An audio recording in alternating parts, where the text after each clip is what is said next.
송은재TV 시작합니다. 윤석열 정부가 국민의 선택을 받은 이유, 또 윤석열 정부가 성공해야 되는 이유는 법치입니다. 단 한마디로 하자면 법치죠. 이제 우리 정치권에, 우리 사회에 법을 바로 세우자라는 것입니다.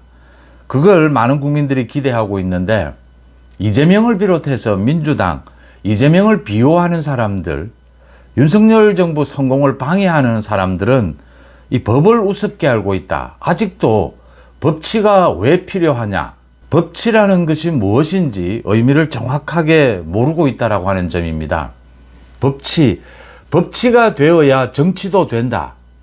먼저 이재명의 법인카드 비리, 이 부분에 대해서 검찰이 기소를 했습니다. 이제 판사가 배당이 됐습니다. 수원지법입니다. 형사 5단독 공현진 판사입니다. 공현진 판사, 단독 판사입니다. 이 합의부가 있고 단독부가 있죠.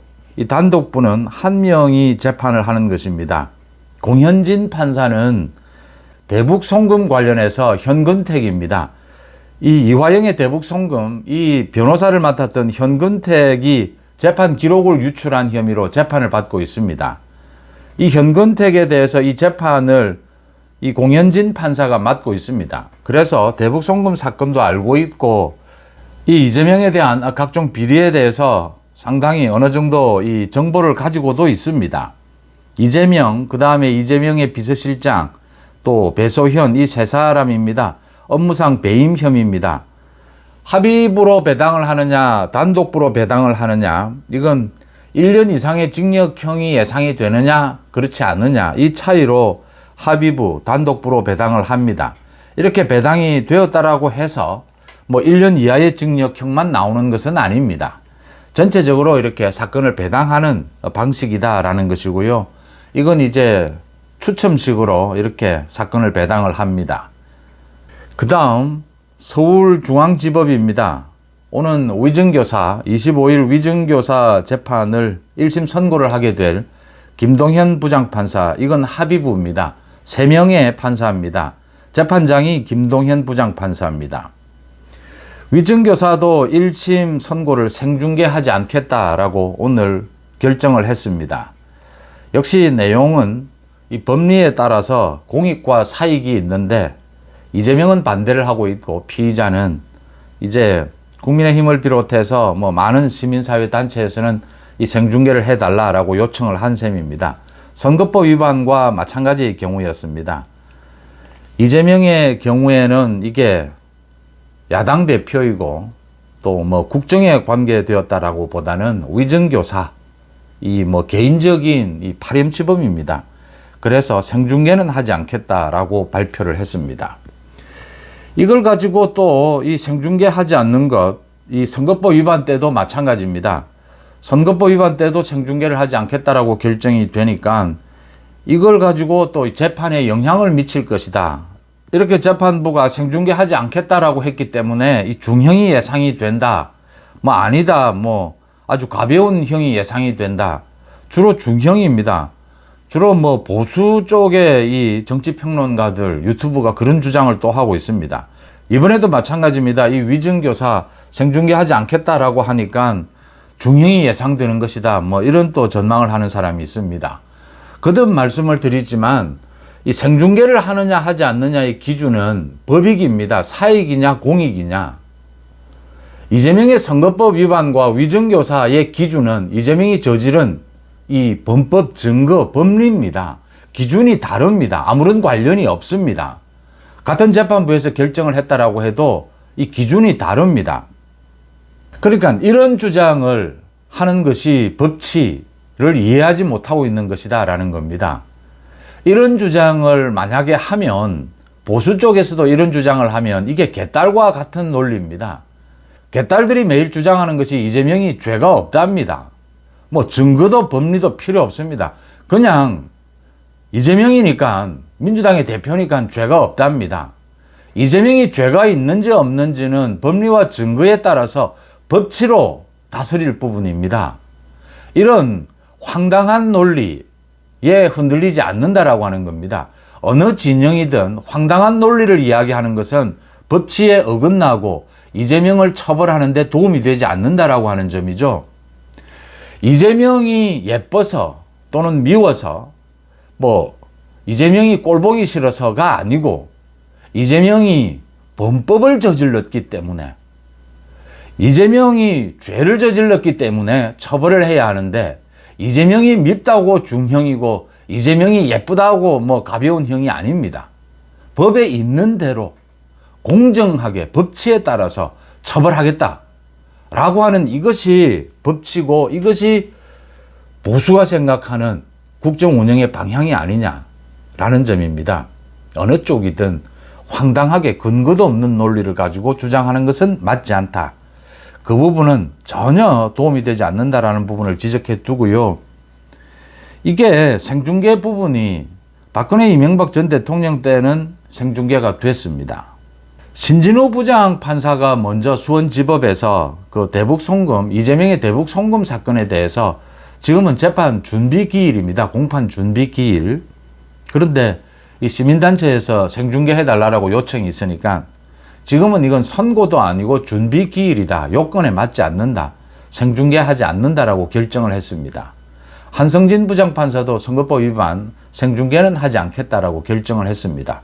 거기에 이어서 김동연 부장판사도 생중계는 하지 않겠다라고 결정을 했습니다. 뭐 이 결정은 판사의 이 결정은 존중받을 수 있습니다.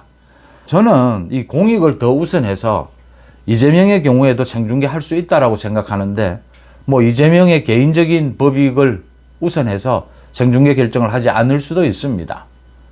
이렇게 마음에 들든 마음에 들지 않든 객관적으로 이 법리에 따라서 생중계를 하지 않겠다라고 결정한 것, 이 재판부가 이 법리에 따라서 하는 이 재판이기 때문에 그 재판을 진행하는 것이라든지 재판의 결과 선고도 엄중하다라고 하는 것입니다. 객관적이다라고 하는 것입니다. 관계없이 생중계와 관계없이 이재명의 선거법 위반에서도 징역형이 선고가 됐고 위정교사는 뭐 대부분의 경우에 징역형입니다. 또 이 대부분의 경우에 법정 구속입니다. 근데 지금 법정 구속의 부분은 이 국회에 체포 동의안 부분이 논란으로 남아 있습니다. 어쨌든 이재명의 이 위정교사 1심 선고는 징역형이다 라는 것이 거의 뭐 대부분의 이 법조인들의 예상입니다. 이렇게 이재명에 대해서 예쁘거나 밉거나 법에 따라서 법치로 다스려야 한다. 이재명은 계속해서 법을 어깁니다. 제가 말씀을 드리는 대로 이 연쇄살인범과 같은 현행범입니다. 잡아넣지 않으면 정말 법정 구속, 우리 사회에서 격리시키지 않으면 오늘도 내일도 계속해서 범죄를 저지릅니다. 바로 이겁니다. 장외 집회를 통해서 계속 재판부를 겁박하고 있습니다. 이 범죄 행위입니다. 가중처벌 요인입니다. 23일에 또 장외 집회를 열겠다라고 합니다. 번번이 실패하니까 이번에는 민주당 모두 파란색을 입지 말자. 민주당 당원들 모두 파란색을 입지 말도록 이렇게 당부를 하고 이재명도 앞장서지 않겠다. 뭐 나가서 연설을 하지 않겠다라고 했습니다.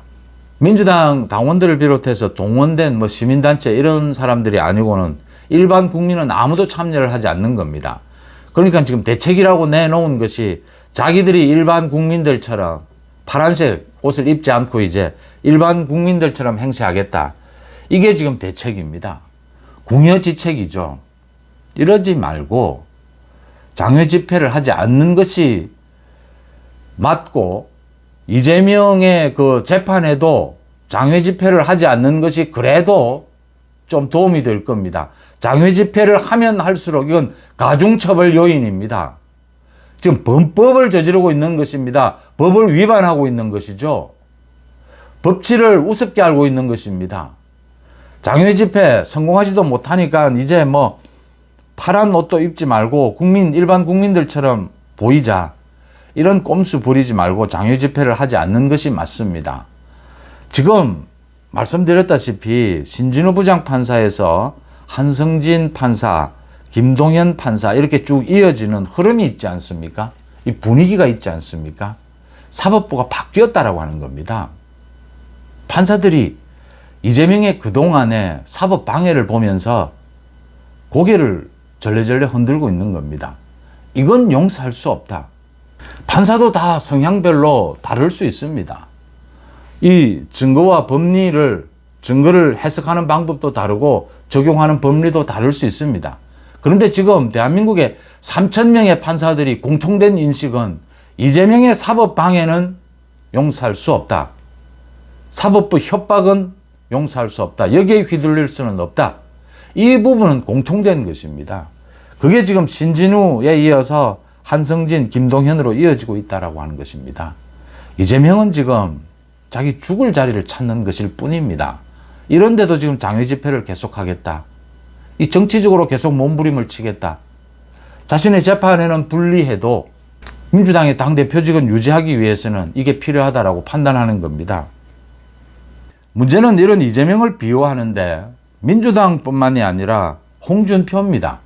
홍준표가 또 오늘도 글을 올려서 이재명에 대해서 이 법인카드입니다. 업무상 배임 혐의로 기소를 한 것인데 이게 망신주기 기소에 불과하다. 이걸 어떻게 입증을 할 것이냐. 이런 걸 꼭 기소했어야 하느냐. 이러니까 검찰권 남용이라는 소리를 듣지 않느냐. 이렇게 하면 국회에서 예산 인준이나 총리 인준을 받을 수 있겠느냐. 먼지털이식 수사 아니냐. 오해를 살 수가 있다. 다른 것으로도, 다른 재판으로도 중형이 불가피한데 이런 것까지 법인카드 횡령까지 기소를 해서 오해를 살 필요가 있느냐. 이재명이 많이 묵었다 아이가 영화 친구에 나오는 이런 이야기까지를 하면서 이 이재명을 비호를 했습니다. 참 이 홍준표는 참 숙제입니다. 이게 무슨 정치권을 떠나지도 않고 계속 거머리처럼 이 쓰레기 행태를 계속 벌이면서 기회를 엿보는 겁니다. 이재명이 무너지면 또 어떻게 역선택을 좀 노려볼 수 있지 않겠느냐. 어차피 보수 우파에서 홍준표를 지지하는 사람은 없습니다. 극소수입니다. 홍준표의 방법은 경선에 어떻게든지 나가서 자신의 이렇게 계속 분탕질을 하다가 이름만 이렇게 알리다가 이 국민의힘 경선에 나가서 역선택을 받아서 어떻게 후보가 되면 뭔가 방법이 생기지 않겠느냐. 참 이 쓰레기 정치고 또 하나는 이 홍준표도 법조인인데 법치 개념이 없는 겁니다. 이 법치의 개념이 없습니다. 정치적으로 대충 법인카드 이건 다른 재판도 많으니까 대충 봐주자. 대충 봐주면 이거 여러 가지로 국회에서 협조를 좀 얻을 수도 있지 않겠느냐. 지금 이런 식의 이야기입니다. 홍준표 자신도 과거에 원내대표 시절에 특활비를 빼돌려서 자기 집에 가져다 주었다. 그래서 그 이후에 무슨 경선에 나설 때 1억 2천만 원을 자기 집사람으로부터 받은 적도 있다. 이런 이야기를 털어놓아서 사실은 이것도 수사를 했었어야 합니다. 이 수사를 해야 되는 것인데 이 파렴치범이죠. 제가 이재명의 이 법인카드 비리는 검찰이 지금 증거 모두 수집했지 않습니까? 이게 무슨 입증을 못한단 말입니까? 이 파렴치범입니다. 이 법인카드 횡령, 홍준표의 이 특활비 횡령입니다. 이 횡령, 이 전부 예산입니다. 예산. 이 예산을 빼돌린 이걸 놓고 홍준표 자기가 한 짓이 있으니까 이재명이 큰 죄를 지은 것도 아닌데 대충 봐주자. 법치가 있고 난 다음에 정치가 있는 겁니다. 법치가 안 되는데 무슨 정치를 합니까? 이런 쓰레기 정치를 없애자라고 하는 게 정치개혁입니다. 그 정치개혁에 앞장서고 있는 사람이 윤석열 대통령이고 한동훈 대표죠. 윤석열 정부를 그래서 국민들이 지지하고 있는 것입니다. 홍준표는 법치가 뭔지 개념조차 없는 겁니다. 자기 정치적 이익이 된다면 법치는 언제든지 버릴 수 있는 것입니다. 이런 태도는 안 된다라고 하는 것이죠. 홍준표를 좋아하거나 싫어하거나 이재명을 좋아하거나 싫어하거나 법에 따라서 심판한다라고 하는 것은 객관적이어야 한다. 그게 법치의 공정성이다 라는 점입니다.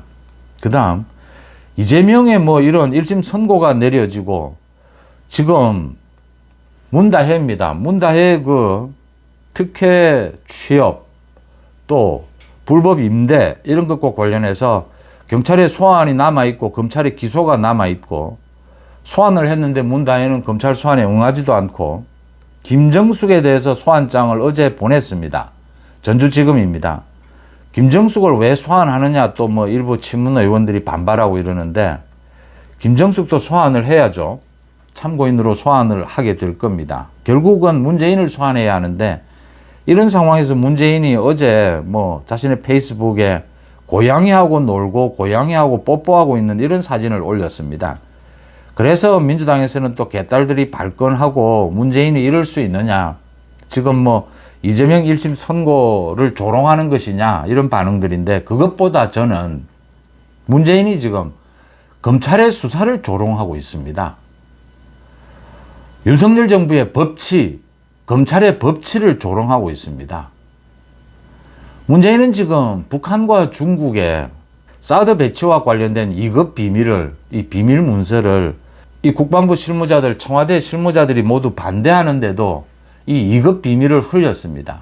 시민단체에도 흘렸습니다. 사드 반대 집회를 열었습니다. 이걸 연기에 연기를 거듭했습니다.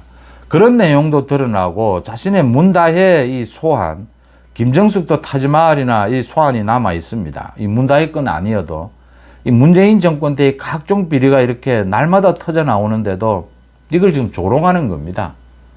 자기 소환할 수 있으면 소환해봐라, 지금 이 소리입니다. 이 지금 문재인이 하고 있는 이 행태, 이 한두 번이 아니지 않습니까? 계속 이 심각한 이 전국 상황, 검찰의 수사 앞에서도 뭐 책 선전한다고 나오고 이렇게 지금 법치를 조롱하고 있는 것입니다. 거듭 말씀을 드리지만 윤석열 정부 심우정 검찰총장입니다. 심우정 검찰총장이 결단을 내려야 합니다. 문재인이 예쁘거나 싫거나 그 문제가 아닙니다. 범법자는 소환하고 기소하고 처벌해야 합니다. 법치를 조롱하는 이런 전직 대통령, 법치를 조롱하고 있는 야당 대표, 거기에 보안 외동하고 있는 홍준표, 이런 사람들에 대해서 제대로 처벌해 달라고 하는 것이 그냥 뭐 허무맹랑한 이런 뭐 처벌이 아니라 엄정한 법에 따라서, 증거에 따라서 처벌해 달라고 하는 것입니다. 그래서 지금 각종 여론조사에서도 윤석열 대통령에 대한 지지율이 뭐 2주일 사이에 8%포인트가 뛰고 다시 거의 30%에 가까이 육박하고 있다. 국민의힘 지지율도 뛰고 한동훈 대표의 지지율도 뛰고 있습니다. 다시 대구 경북에서 뭐 그렇게 15%포인트가 다시 올랐다. 15%포인트가 내렸기 때문에 다시 오를 수 있는 것입니다. 윤석열 정부가 잘하고 있다. 이재명에 대한 사법 처리, 문재인에 대한 사법 처리를 하면 지지율이 다시 40%를 넘어 50%를 회복할 수 있을 겁니다. 이 법치입니다. 공정입니다. 한동훈 대표도 오늘 기자들에게 그 이야기를 했습니다. 소위 그 당원 게시판 그 논란에 대해서 한동훈 대표가 뭐 피하고 있다 이렇게 지적을 하는데 자기가 피한 것이 아니다. 이게 위법 사항이 없다. 위법 사항이 있다면 지금 경찰에서 수사를 하고 있으니까 위법 사항이 드러날 것이다. 지금 이런 이재명 재판 전국에서 불필요한 당내 분란, 이 논란을 일으킬 필요는 없다. 그러니까 이 당원 게시판 부분이 자기가 도덕적으로 생각할 부분이 있고 법적으로 생각할 부분이 있습니다. 도덕적으로 생각해야 될 부분은 앞으로 경찰의 수사 결과가 나오면 한동훈 대표가 정리를 하겠다, 이런 뜻으로 읽힙니다. 법적인 부분은 문제될 것이 없다. 만약 있다면 경찰이 수사를 하고 있지 않느냐 지켜보자. 그 다음 이걸 가지고 사전에 먼저 이렇게 당이 분열을 일으킬 필요가 없다. 논란을 일으킬 필요가 없다. 특히 이 문제를 제기하고 있는 사람이 사실 거론할 가치도 없는 그 뭐 장해찬을 비롯한 일부의 그 정치평론 뭐 이런 것들이 아니냐. 거기에 왜 휘말려서 이 논란을 일으키고 분열을 해야 되느냐. 그 다음 그 경찰 수사 부분도 당원 게시판을 전체를 열어서 수사를 할 수는 없습니다. 그 당원들의 모든 이 인적 사항이 다 공개되는 이런 일은 있을 수가 없죠. 그 제한적으로 할 수 있는 방법을 찾아내야 하는데 불필요한 논란 분열을 할 필요가 없다. 법에 위반이 되느냐 되지 않느냐 경찰 수사를 지켜보자 라고 정리를 했습니다. 윤 대통령, 윤석열 정부와 함께 한동훈 대표의 이 법치에 대한, 법치와 상식에 대한 이 신념은 굳건하다라고 하는 것이고, 거기에 대한 보수 우파, 더 나아가서 이 전체 국민들의 지지가 앞으로 계속 이어질 것이다 라는 걸 예측해 볼 수가 있습니다. 이재명과 문재인, 홍준표는 법치를 우습게 하는 사람들입니다. 이런 사람들은 지지를 하건 지지를 하지 않건 법으로 다스려야 할 사람들입니다. 여러분들은 어떻게 보십니까? 송은재TV 마칩니다. 고맙습니다.